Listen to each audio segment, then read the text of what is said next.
Bonjour à tous, nous poursuivons avec la 7e et dernière Mishnah du 4e Perek, le Nishmat Rifel Yaakov ben Peretz Laurent. La Mishnah nous enseigne ici, on revient au din donc de Ben Pakoua, de ce qui se trouve à l'intérieur de la bête au moment de la Shrita. On reçoit la Shrita de la mère et c'est cachère. La Mishnah nous dit à Shochet et Abéma, quelqu'un qui fait la Shrita d'une vache, une bête ou Matzaba Shilia. Il trouve ensuite à l'intérieur un placenta. Il retrouve le placenta, la chilia. Eh bien, nefesh hayafat ochlenu.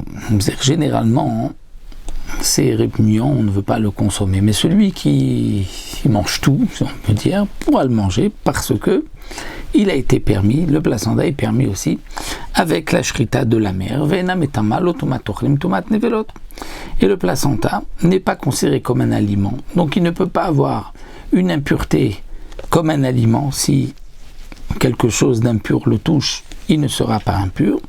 De même, il n'y a pas de tumat nevela, c'est-à-dire que si la bête meurt sans shrita, n'est impure que la chair de la bête qui peut être mangée, mais comme la chilia généralement n'est pas mangée, elle n'est pas considérée comme de la viande, et donc elle ne communiquera pas d'impureté. Mais malgré tout, on pourra la manger, on ne dira pas que c'est Ever Minachai, elle est permise par la shrita de la mer, parce que la Torah a permis tout ce qui se trouve dans la mer.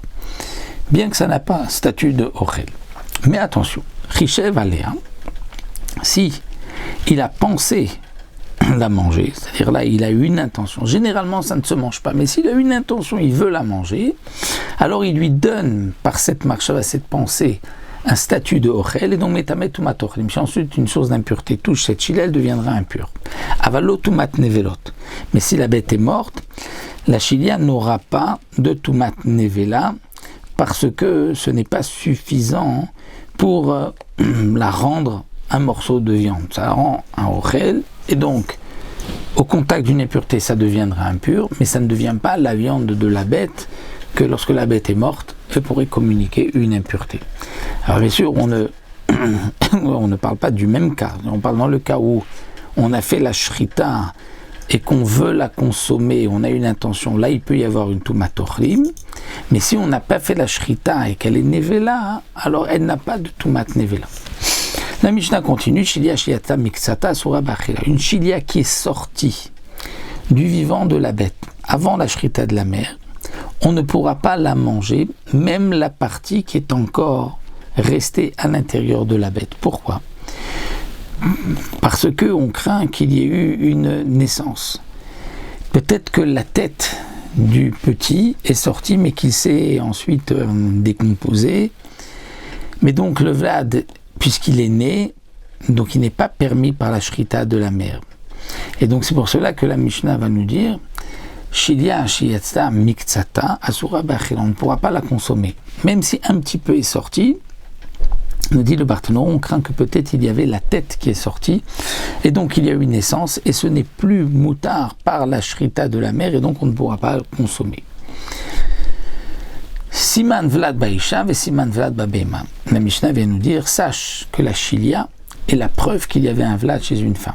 Et c'est la preuve qu'il y avait un vlad dans une bête, parce qu'il n'y a pas de chilia sans petit. S'il y a eu un placenta, c'est qu'il y avait eu un petit. Maintenant, si on ne le voit pas, c'est qu'il s'est ensuite décomposé.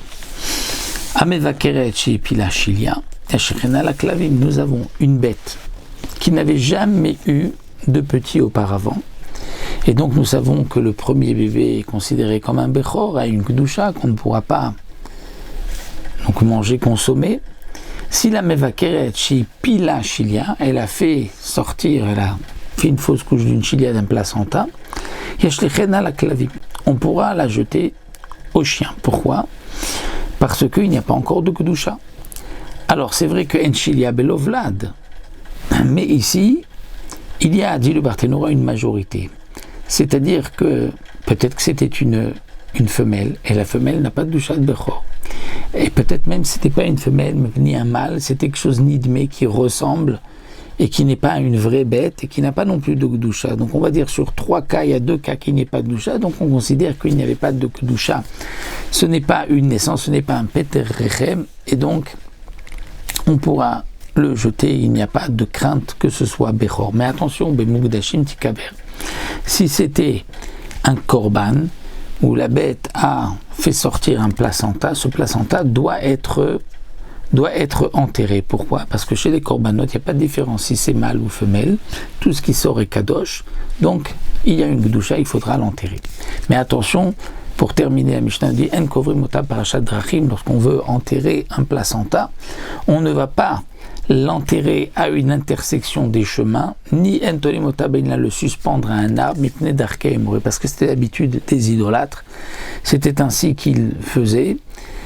C'était pour eux un nid rouge. Ils pensaient que si on l'enterrait à cet endroit-là, eh bien la bête n'aura plus jamais de fausses couches.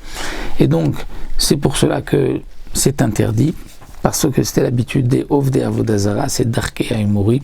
On ne veut pas leur ressembler. La Torah nous interdit de faire ce qu'ils font, et donc on ne pourra pas l'enterrer ni à l'intersection des chemins, ni la suspendre à un arbre. Donc voici pour notre 4e Pérec. On se retrouve à Bezrat Hashem avec nous au Pérec concernant l'interdiction d'égorger une bête et son fils le jour même. Otov et Beno, nous verrons Bezrat Hashem.